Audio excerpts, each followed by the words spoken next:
Bonjour à tous et bon réveil sur Eusa Télévision. À suivre dans un instant la présentation de quelques-unes de journaux qui vous informent de l'actualité nationale au Bénin. À suivre également le bulletin matinal d'information de ce matin qui sera une présentation de Tatiana Aranda qui est déjà installée à ma droite. Bonjour à vous. Bonjour Kader Achirou. Afin d'amorcer véritablement le développement des communes, les citoyens attendent beaucoup des nouveaux élus communaux. Baccalauréat 2020, les préparatifs sont au beau fixe et la direction de l'office du bac a encore innové et à l'international.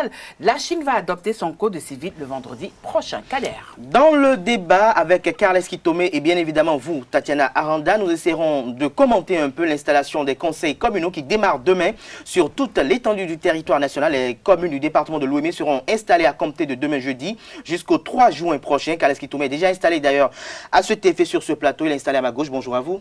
Bonjour Abdelkader Achirou. Avec vous, il sera question également de commenter également la décision du secrétaire exécutif national du parti politique Force Kouri pour un Bénin émergent qui a rapporté sa décision de radiation de certains membres du parti politique Force Kouri pour un Bénin émergent. Oui, c'est une information qui est d'actualité parce que ça aurait pu changer la donne dans certaines communes. Donc, ça mérite tout notre intérêt. Voilà pour le sommaire du jour, chers amis internautes. On se retrouve dans un court instant pour la une des journaux. Bonjour à nouveau chers amis internautes, nous démarrons ce matin par le matinal qui titre en manchette ce matin élection dans le contexte du Covid-19 au Bénin. L'expérience des communales inspire la France, des précisions à la page 2 de la parution de ce matin du Canard. En deuxième titre à la une de le matinal de ce matin, prestations foncières, le gouvernement allège les frais de délivrance des actes, des détails à la page 11 de la parution de ce matin du quotidien. Nous passons à présent à le potentiel qui titre en manchette ce matin, contrôle de l'exécutif à Glazoué, Gilles Rundolo, le maire du consensus entre Marie et Idacha. L'économiste titre en deuxième titre à la une ce matin, marché boursier de l'UEMOA, la BRVM inaugure sa première cotation virtuelle. Le challenge en deuxième titre à la une ce matin, après 2 élections issues de la réforme du système partisan, l'Union progressiste s'impose, confirme sa suprématie et s'enracine. Nord-Sud quotidien à la une ce matin, Aboumé Kalavi, Bada pour la continuité, titre le confrère. Les raisons vous sont dévoilées à la page 5 de la parution de ce matin du quotidien Nord-Sud quotidien. Notre époque à présent, installation des conseils communaux issus des communales de 2020. Comment va se passer cela? Des précisions à la page 3 de la parution de ce matin du quotidien Notre Époque. Nous restons à la une de Notre Époque de ce matin. Débat autour de l'élection du maire de Cotonou. Luc Setondia-Tropo appelle ses militants et sympathisants au calme. La presse du jour à présent, amélioration du climat des affaires. Le Bénin devient plus attractif. Des détails à la page 3 de la parution de ce matin du quotidien. Le Soleil Bénin Info en manchette ce matin, malgré que son parti soit inéligible au partage des sièges à cause du quota des 10%. Prudentiaux imperturbable, garde espoir. L'UDBN remercie tous ses partisans. Des précisions à la page 3 de la parution de ce matin du quotidien Le Soleil Bénin Info. Bénin intelligent à présent, élection du maire de Cotonou. Atropo invite à faire confiance au savoir-faire des dirigeants de l'Union progressiste. Le Soleil levant à présent, parti politique pour un Bénin émergent FCBE. Paul Ronquet pardonne et appelle à la répondance. Jack Pata titre ce matin en manchette, leitmotiv des futurs maires, dynamisme, proactivité, rigueur, rationalité à la talent exigé. Des détails à la page 4 de la parution de ce matin du Canard. Le Béninois libéré titre ce matin en manchette, appel au calme pour la bonne gestion de l'élection des maires, à propos dans les bottes de Salomon. Des précisions dans les colonnes de la parution de ce matin du quotidien Le Béninois libéré. Toujours à la une de Le Béninois libéré de ce matin, grosse misère malgré son appartenance à la rupture. Il faut sauver le soldat Lot Huenou, titre Le Confrère. Des détails dans les colonnes de sa parution de ce matin. Toujours à la une de Le Béninois libéré de ce matin, espoir de l'UDBN, seul parti conduit par une femme est présent malgré les barrières. Prudentiaux mérite une décoration. Voilà les réussites féminines à promouvoir par la rupture, estime Le Confrère de Le Béninois libéré. L'événement précis à présent, installation prochaine des conseils communaux et municipaux, intense discussion entre progressistes et républicains, pas d'alliance avec FCBE, plusieurs maires installés dès demain. Des détails à la page 2 de la parution de ce matin du Canard. Matin libre, titre en manchette ce matin, mesures gouvernementales post-Covid-19 et si l'État suspendait la CVO pour sauver les agents de voyage, titre Le Confrère. Plus de détails à la page 3 de la parution de ce matin du quotidien Matin libre. Allié déclaré de la rupture, que miroitera désormais le PRD à Talon, s'interroge le confrère de Matin libre ce matin. Des précisions dans les colonnes de sa parution de ce matin. Le quotidien de services publics à la nation, titre en manchette ce matin, accès à la terre et amélioration du climat des affaires, les frais de prestations foncières allégé. Des précisions à la page 5 de la parution de ce matin du Canard. Et toujours à la une de la Nation de ce matin, Criette, affaire libération d'un présumé terroriste. Le procureur, son substitut et le commissaire de Candy en prison. Des précisions à la page 3 de la parution de ce matin du quotidien de service public. Le meilleur pour mettre un terme à la une des journaux de ce matin, mise en vigueur de la nouvelle monnaie éco dans l'espace UEMOA. Ce qu'il faut retenir de l'accord cadre entre la France et les 8 pays africains vous est publié à la page 10 de la parution de ce matin de Le Meilleur, qui titre en manchette ce matin, 4e mandature de la décentralisation au Bénin. Alassane Seydou donne jusqu'au 3 juin au préfet pour installer les nouveaux conseils communaux. Ce sera tout pour la présentation de quelques-unes des journaux. Les quotidiens sont disponibles dans les kiosques au prix de 300 francs CFA. Ils sont également disponibles en ligne sur le site internet. Nous passons à présent au bulletin matinal d'information de ce matin sur Free Matin. C'est une présentation de Tatiana Aranda. Bonjour, chers amis téléspectateurs, chers internautes. Démarrons ce bulletin d'information par cette brève. À la date du 25 mai 2020, le Bénin a enregistré un total de 208 cas confirmés avec 87 personnes sous traitement, 118 autres guéris et 3 décès. Selon le site officiel du gouvernement, sans l'adoption et le renforcement des gestes barrières, la stratégie de riposte ne peut être efficace. À ce sujet, les autorités gouvernementales exhortent la population à se protéger afin de protéger les autres. Pour plus d'informations, il vous suffira juste d'appeler le centre d'information Covid en composant le 136. C'est un appel gratuit. Le secrétaire exécutif Paul Oungpé, dans une décision datant du 26 mai 2020, a rapporté sa décision de gradation des démissionnaires du parti FCBE. Cela fait suite à des recours gracieux en réintégration adressés par certains militants démissionnaires que le premier responsable du parti a décidé de rapporter cette décision référée numéro 001-BNE-SEN barre 0520. Cette adresse signée par Paul Oungpé indique que cela fait part de la nécessité du parti de privilégier le dialogue et la réconciliation entre les militants du parti. Pour rappel, certains candidats du parti avaient démissionné 3 jours seulement après la démission du président Thomas Boniyayi, qui était le président d'honneur du parti Foscori pour un Bénin émergent. Plus que quelques heures et les populations béninoises vont assister aux installations des conseillers communaux. Pour cette 4e mandature, les citoyens attendent beaucoup de ces conseillers. Pour plus de détails, suivons quelques-uns qui se sont livrés au micro de Jean-Didier Esseka et de Mounir Dorego. Ce que nous souhaitons, nous les avons élus pour l'avancement de la commune. Donc de là, ils doivent être dynamiques et promouvoir la continuité de ce que leurs prédécesseurs ont fait. Ce qu'ils peuvent faire du côté emploi de la mairie, ils le feront. Ce qu'ils peuvent faire du côté entretien de la ville, ils le feront. Ce qu'ils peuvent faire du côté de l'électrification, ou bien ils verront le gouvernement pour que certaines zones de la commune qui n'ont pas électrifiées seront électrifiées. De renchérir les choses qu'ils ont entrepris.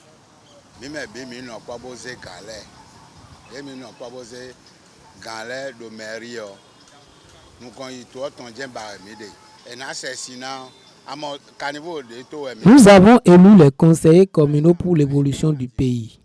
Nous voudrions donc être à l'exemple du Ghana qui a construit des urinoirs le long des voies et autres pour la propriété du pays et qui a voté des lois pour punir les citoyens rebelles.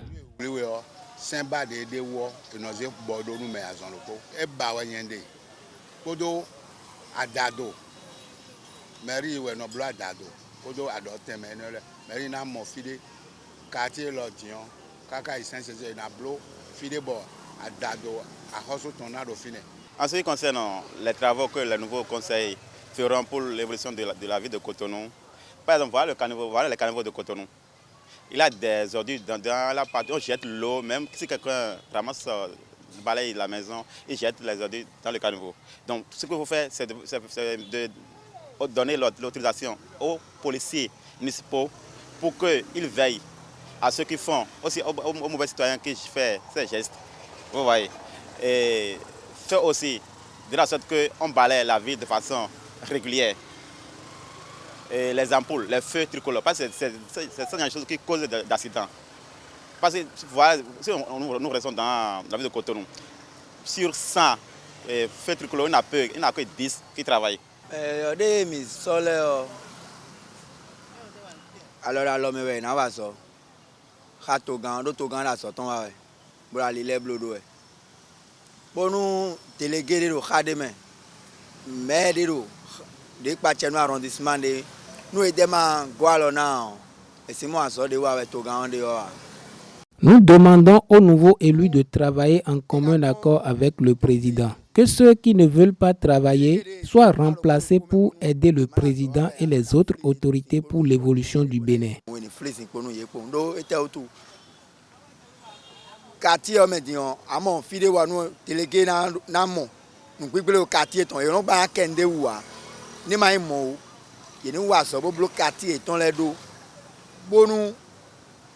Délégué ni gualonu mais ni gualonu togan bonu asoni wiwa bonu minimo to do to di ko nu kun hu mi mo. Baccalauréat 2020, les préparatifs vont bon train à la date d'aujourd'hui. L'on a déjà une idée assez précise du nombre d'inscrits ainsi que des statistiques concernant les centres d'examen. Selon les informations reçues, certains centres sont fermés, d'autres créés. Pour cette année, il y a des innovations lors de la phase des inscriptions. Des irrégularités de la part des établissements ont été décelées par l'Office du bac. Pour cette session 2020, nous avons 95 404 inscrits, dont 35 049 filles et 60 335 garçons, contre 100 024 en 2019.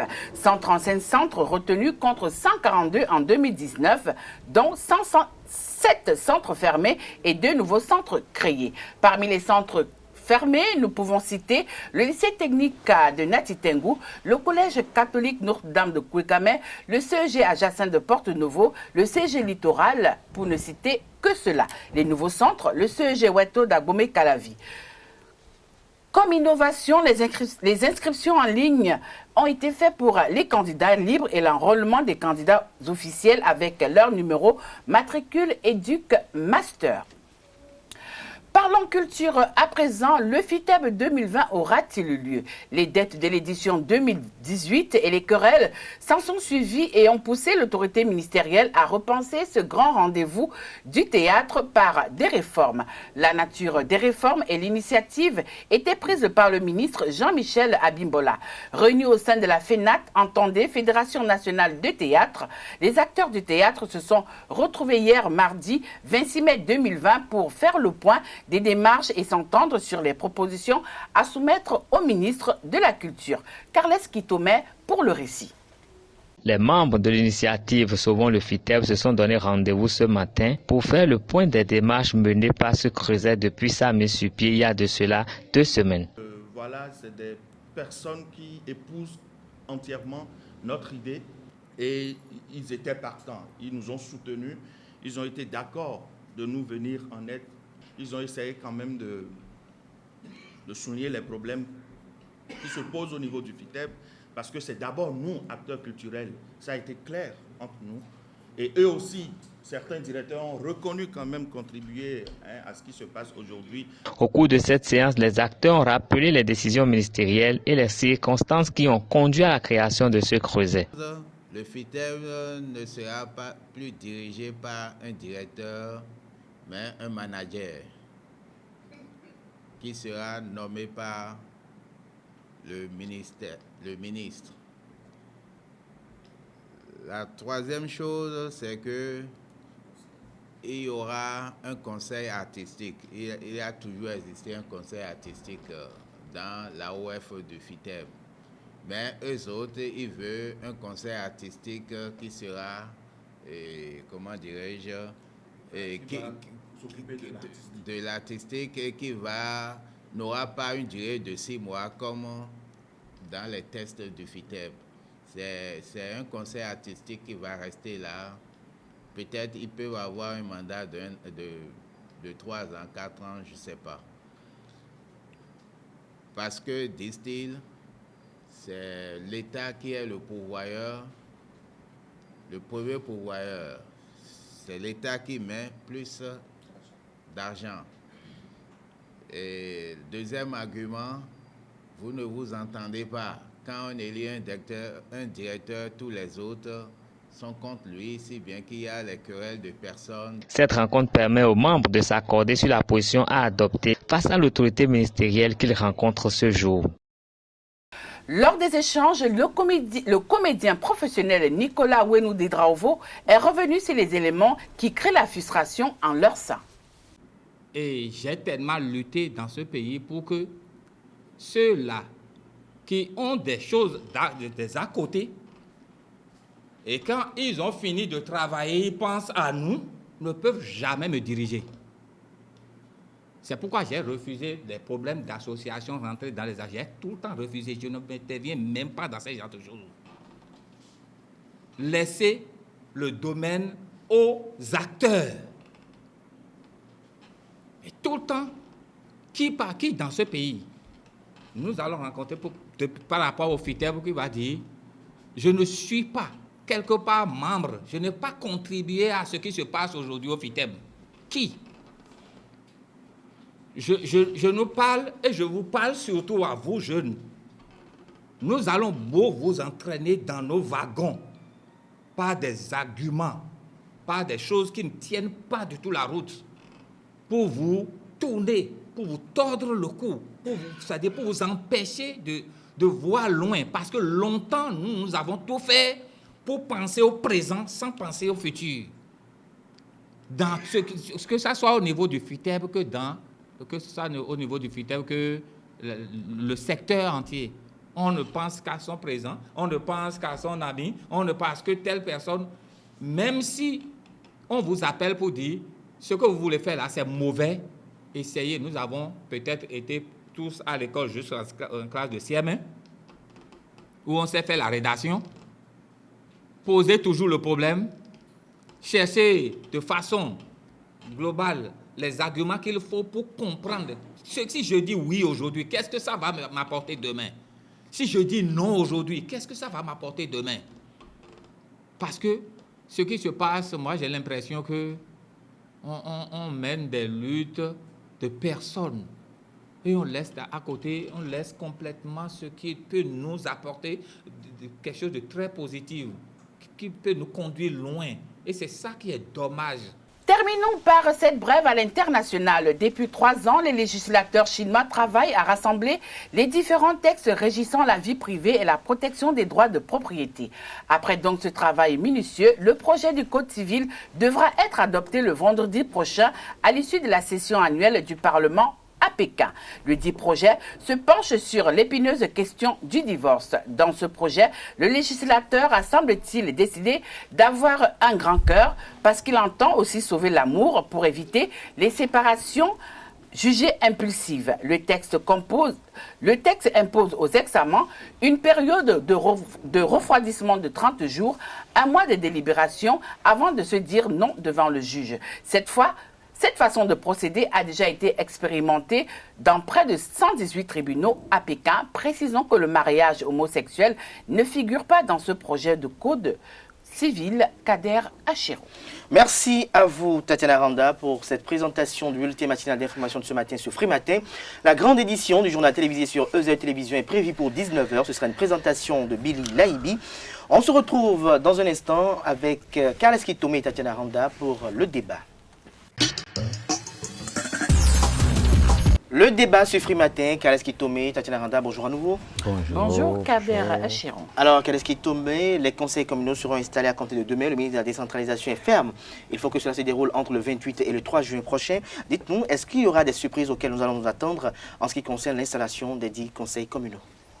Avant de parler des surprises, je dois dire que si le ministre a donné ses instructions, c'est qu'il voudrait quand même que les tests qui régissent cette organisation soit respectée dans la mesure où, après la proclamation des résultats, c'est dans un délai de 2 semaines que tous les conseils communaux doivent être installés pour pouvoir entrer en fonction.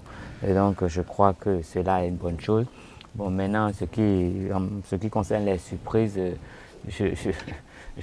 en tout cas, je répète, en politique, bien malin sera celui qui pourra toujours prédire le lendemain. C'est vrai qu'aujourd'hui, tout le monde pense à 2021, on dit il y aura 6 mai. Qui sait ce qui va vraiment se passer? Personne. Tout le monde pense peut-être que dans d'autres pays, celui qui est aux affaires, qui fait tout ce qu'il veut pour rester, pourra gagner. Parce que quand on voit un peu les sondages au niveau des États-Unis, on se dit Trump va revenir. Mais qu'est-ce qui est vraiment sûr? Rien. Parce qu'en politique, il suffit d'un grain, d'un petit grain pour foutre tout en l'air. On a déjà vu les présidentielles, les dernières présidentielles en France, les gens, les 2 derniers, on pensait que DSK allait passer, mais on a pu lui coller une affaire qu'il a écartée de la course même. Donc il n'a plus rien fait. Et Jospin, bon, je ne vais pas citer tout le monde, donc c'est pour ne pas citer des noms qui sont à proximité pour qu'on pense que nous sommes en train de faire de la politique ou que nous roulons pour tel ou tel autre, que j'évite de citer les noms des prétendus maires et chefs d'arrondissement ou autres ici. Mais c'est tout juste pour dire que même ici, la chose est possible. Peut-être que tout le monde pense qu'à Porto-Novo, c'est elle qui sera le maire et que peut-être qu'il a déjà organisé la fête, mais... On voit même déjà des probables maires qui adressent déjà des messages de remerciement sur la page Facebook. Non, mais vous voulez parler des maires des réseaux sociaux, parce que les maires sur les réseaux sociaux, on en a à foison depuis la proclamation de ces résultats. Et comme le disait Carles Kitome tout à l'heure, il vaut mieux attendre la fin du jeu pour savoir qui est vainqueur et qui ne l'est pas. Enfin, c'est ma pensée ce matin. De toute façon, vous savez, quand je m'en tiens juste à ce qui s'est passé avec les FCBE, c'est déjà un signal. Et si la radiation des militaires FCBE, des candidats FCBE de la commune de Parakou avait été maintenue, ça pouvait changer la donne. Les FCBE pouvaient même ne pas compétir pour la mairie parce que par une alliance entre la RB et l'UP, c'est qu'ils n'auraient rien, ils pourraient ne rien avoir. Mais le fait de les réhabiliter aujourd'hui remet les FCBE en selle et tous ceux qui pensaient que c'était déjà dans la poche pour la BR, c'est que tout est remis. Les cartes ont été rebattues complètement. Et tandis que la loi insiste sur le fait qu'il faut que ce soit le parti majoritaire qui dégage le maire. On peut avoir une indication sur qui pourrait être le maire à Parakou, qui est tout à fait contraire à ce que nous avons eu à dire pendant 3 ou 4 jours. Et donc les supplices sont à attendre.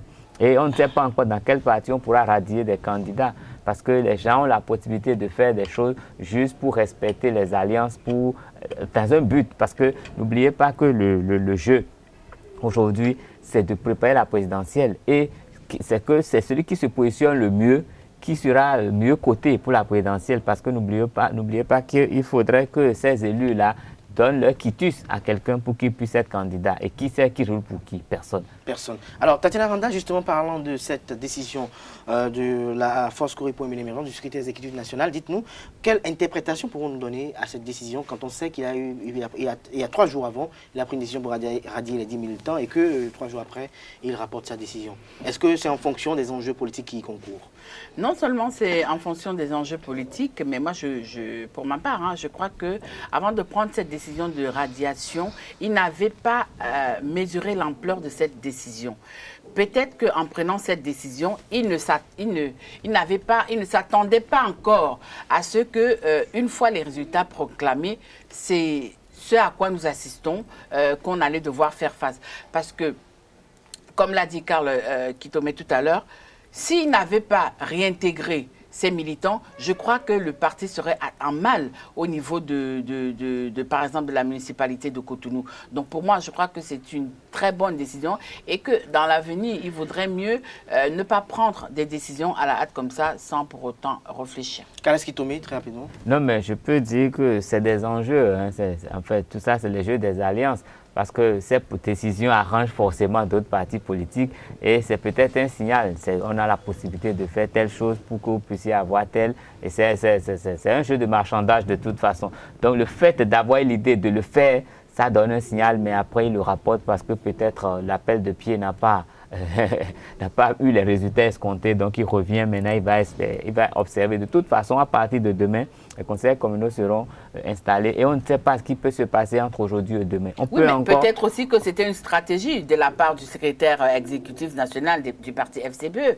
On ne sait pas. Comme vous l'avez dit tout à l'heure, on est en politique et en politique, tout peut arriver. Tout peut arriver. Carles Kitome, oui. Et c'est forcément un signal et peut-être que dans les 24 heures qui vont venir, il y aura des signatures ou bien des décisions de cette nature pour arranger des gens. On ne sait pas. Merci à vous, Carles Kitomé. Je rappelle que vous êtes journaliste, reporter d'images à Eusaïe Télévision.